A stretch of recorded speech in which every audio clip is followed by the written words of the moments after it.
আসসালামু আলাইকুম রহমতুল্লাহ বরাকাত। প্রিয় ভাই বন্ধুগণ, দূরে কাছে যারা যেখান থেকে শুনছেন, আমাদের চ্যানেলে যারা নতুন পুরান সকলকে আন্তরিক মোবারকবাদ জানাচ্ছি ও শুভেচ্ছা জানিয়ে আমি আজকে একটি বিষয় আপনাদের সাথে আলোচনা করব। বিষয়টি হচ্ছে যে আজকে বর্তমানে প্রচুর পরিমাণে ডাকাতি ছিনতাই বেড়ে গিয়েছে। বিশেষ করে রাষ্ট্র সরকারের পরিবর্তনের পর এই জিনিসটা আমাদের চোখে পড়ার মতো হয়েছে।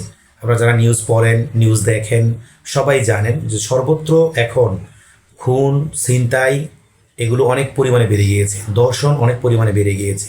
ছোট ছোট বাচ্চারা দর্শনের শিকার হচ্ছে। তারপরে মেয়ের হাতে বাবা খুন হচ্ছে। তার ভাগিনার হাতে দুই খালা খুন হয়েছে মাত্র 30 টাকার জন্য। 30 টাকা খালাদার কাছে চাওয়ার কারণে, খালা না দেওয়ার কারণে ভাগিনা তার খালাকে খুন করেছে। এই যে খুন ছিনতাই সব বেড়ে গিয়েছে, এর পিছনে আসল রহস্য কি, এর পিছনে আসল দায়ী কি, এই বিষয়টা আমি আপনাদের আজকে দৃষ্টি আকর্ষণ করতে চাই। আপনারা খেয়াল করে দেখবেন, এখন যেই পরিমাণ ফিল্মি স্টাইলে ডাকাতি হয়, ছিনতাই হয়, খুন হয় এবং খুনের মতো কাজগুলোকে লাইভে প্রচার করা হয়, এই জিনিসগুলো কিন্তু আগে ছিল না। দুঃখজনক হলো, আমাদের সমাজের একটা বাস্তবতা হলো, আমাদের সমাজে যে সিনেমাগুলো দেখানো হয়, মানুষ নাটকের তুলনায় সিনেমা বেশি দেখে। আর এই সিনেমাগুলো যখন দেখে মানুষ, ওই সিনেমায় সামাজিকভাবে আমরা যখন নিউজ পড়ি দেখি হিট বেশি হয়, যেগুলোর নাম হয় আক্রমণাত্মক, যেগুলোর অ্যাকশন থাকে বেশি, এবং যেই সিনেমাগুলো অ্যাকশনধর্মী হয়, ফাইটিং বেশি থাকে, সেই সিনেমাগুলো বেশি হিট হয় এবং এই সিনেমাগুলো মানুষ বেশি দেখে। আপনারা ইতিমধ্যেই দেখেছেন যে একটা সিনেমা নিয়ে খুব বেশি আলোচনা সমালোচনা বা পর্যালোচনা মিডিয়ায় তোলপাড় হয়েছে, সেটা হচ্ছে বরবাদ। এবং আরেকটা সিনেমার জন্য এখন কাজ করা হচ্ছে, সেটার নাম হচ্ছে তাণ্ডব। আরেকটা সিনেমা নিয়েও কিছুদিন আগে আলোচনা হয়েছে, নাম হয়েছে দাগি। আরেকটার নাম হলো জঙ্গল। এই যে নাম, আপনি বিষয়টা খেয়াল করেছেন, নামগুলো কি অদ্ভুত নাম, রুচিহীন নাম। নাম হয়েছে তাণ্ডব, তার মানে হচ্ছে এখানে শুধু তাণ্ডব দেখানো হবে। এখানে যে ক্যারেক্টারগুলো নিয়ে সামনে আসা হবে, এখানে সে বিভিন্ন তাণ্ডব করে ফেলবে।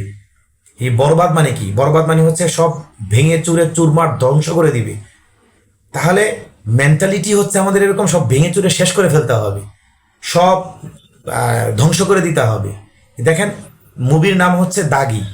আচ্ছা, দাগি মানে কি? আমরা সাধারণত জানি যে দাগি আসামি, দাগি ব্যক্তি, দাগি লোক।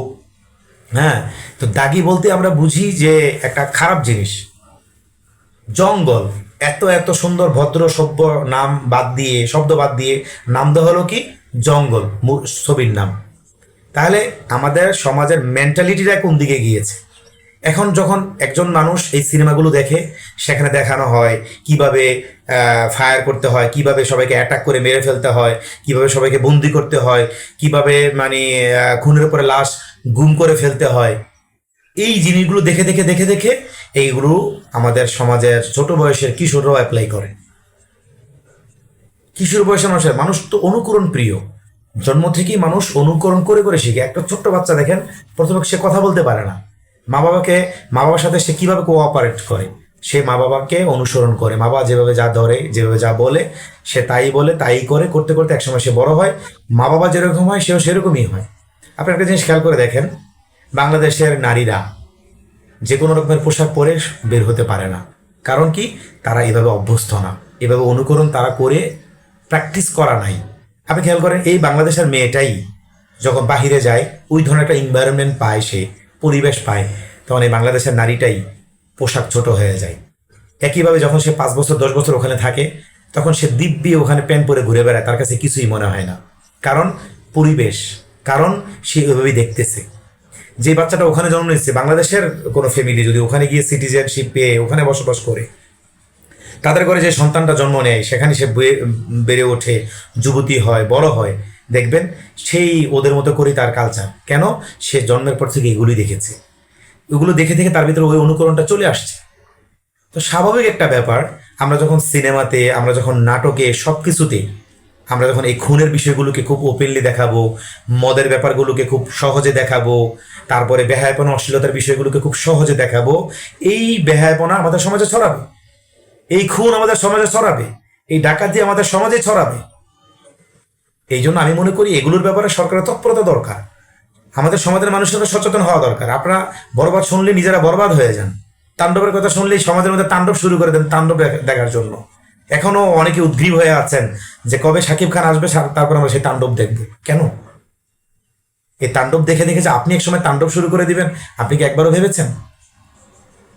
এই জন্য আপনার সন্তান যাকে আজকে এই সমস্ত এই জঙ্গলি মুভি দেখাচ্ছেন, তাকে যখন দাগে দেখাবেন, তাকে যখন তাণ্ডব দেখাবেন, বরবাদ দেখাবেন, সে আপনাকে বরবাদ করে দিবে একদিন। তার ভিতরে ওই মেন্টালিটি অনায়াসে চলে আসবে, অটোমেটিক চলে আসবে, আপনি কল্পনা করতে পারবেন না কিভাবে সম্ভব। একটা মেয়ে তার বাবার কি দোষ ছিল? বাবার দোষ ছিল মেয়েকে নেশা করতে বাধা দিয়েছে। মেয়ে সমকামী ছিল, সমকামিতা থেকে মেয়েকে বাধা দিয়েছে বাবা। বাবা তো ভালো কাজ করেছেন, কিন্তু সমকামী মেয়ে সমকামিতা করার জন্য, নেশাপানি করার জন্য তার বাবাকে খুন করেছে, লাইভ ভিডিও করেছে, এবং সেটাকে সে বলেছে যে আমার বাবা আমাকে ধর্ষণ করেছে। এই সমস্ত মেয়েরা দেখেন, একটাও মুভি তারা ছাড়ে নেই। এই সমস্ত মেয়েরা এই সমস্ত মুভি দেখে দেখে নষ্ট হয়েছে। আমাদেরকে এই যে মুভিগুলো আমরা যে দেখছি আজকে, শুধু এই আমি কয়েকটা সিনেমার কথা বললাম, শুধু এগুলোই না, আমরা এগুলো যে দেখি আমাদের কি লাভ হয়? একটু এন্টারটেইনমেন্ট, তাই তো? একটু বিনোদনের জন্য তো আরো অনেক মাধ্যম আছে। এমন এন্টারটেইনমেন্ট নিতে হবে যে এন্টারটেইনমেন্টের কারণে আমার নিজের জীবন হুমকির মধ্যে চলে যাবে, সমাজকে নষ্ট হয়ে যাবে, পরিবার নষ্ট হয়ে যাবে। এটা কিসের এন্টারটেইনমেন্ট হলো? এটার নাম তো বিনোদন হতে পারে না। আপনি দেখেন, একটা ছেলে 30 টাকার জন্য তার 2 খালাকে হত্যা করেছে। ছেলেটার বয়স কত হবে? 10 বছরই হবে হয়তো। 10 বছর একটা ছেলের সাহস কিভাবে হলো তার 2টা খালাকে, একজন খালাকে প্রথম হত্যা করেছে, অন্য খালা দেখে ফেলেছে, জানে সাক্ষী রাখা যাবে না। এগুলো আমাদেরকে অবশ্যই সিনেমা শিখে, আপনারা স্বীকার করেন বা না করেন। ও মনে করছে কোনো সাক্ষী রাখা যাবে না, ও এই জন্য ওর খালা দেখে ফেলার কারণে ওই খালাকেও হত্যা করেছে। আজকে দেখেন, আমরা বাচ্চাদের হাতে মোবাইল দিচ্ছি, মোবাইলের ভিতরে বাচ্চারা কি করে? গেমস খেলে। আপনি একটা জিনিস খেয়াল করে দেখবেন, আজকে আমার এই আলোচনাটা শোনার পর প্রত্যেকটা গেমস অ্যাংরি টাইপের, মানে ধর মার কাট, এরকম একটা পরিস্থিতি। এরা কেটে ফেলাও, এরা খুন করে ফেলাও, এরা গুলি করে দাও, এটা ভাঙা ফেলাও। তো বাচ্চা কিছু হইলেই মেজাজ দেখায়, বাচ্চা কিছু হইলেই ফুইসা ওঠে, এমন ভাবে ফুলে সে মনে হয় দেয়াল সব ভেঙে ফেলবে। এগুলো থেকে আমাদের বেরিয়ে আসা উচিত, বোঝা উচিত। আপনারা দেখেন যে ফ্রি ফায়ারের সাথে আপনারা সবাই অভ্যস্ত, আমরা কম বেশি সবাই জানেন যে বাচ্চারা খেলে, ইদানিং সময় কিশোররা খেলে। যে ফ্রি ফায়ারের মধ্যে কি হয়? সারাদিন গোলাগুলি করে ওরা, সারাদিন গোলাগুলি করে। এই গোলাগুলি করতে করতে একসময় মনে করে যে বাস্তব পিস্তল নিয়ে গুলি করতে পারলেও মনে ভালো লাগতো। তো তখন ওরা আস্তে আস্তে বাস্তবের তাদের দিকে চলে যায়। এরা কোথায় গেলে পিস্তল পাওয়া যাবে, কোথায় গেলে ছুরি পাওয়া যাবে, কারে ঘাই দেওয়া যাবে, কারে মারা যাবে, এগুলো নিয়ে তাদের ভিতরে তৎপরতা শুরু হয়। এই জন্য আমি মনে করি রাষ্ট্র সংস্কারে যারা আছেন, রাষ্ট্র পরিচালনা যারা আছেন, প্রশাসনে যারা আছেন, আমি তাদের দৃষ্টি আকর্ষণ করতে চাই, আপনারা এই সমস্ত মুভির ব্যাপারে কন্ডিশন দেন, এবং এগুলোতে যেন সীমিত পরিসরে, যদি কোনো কারণে অ্যাকশনের প্রয়োজন হয়ও, তাহলে সীমিত পরিসরে সেটা দেন। আমি যতদূর জানি, বরবাদ সিনেমার মধ্যে একটা বিশাল অংশ জুড়ে শুধু ফাইটিং, শুধু মারামারি। আচ্ছা, একটা মারামারিতে কি শিক্ষা আছে আমাদের জন্য?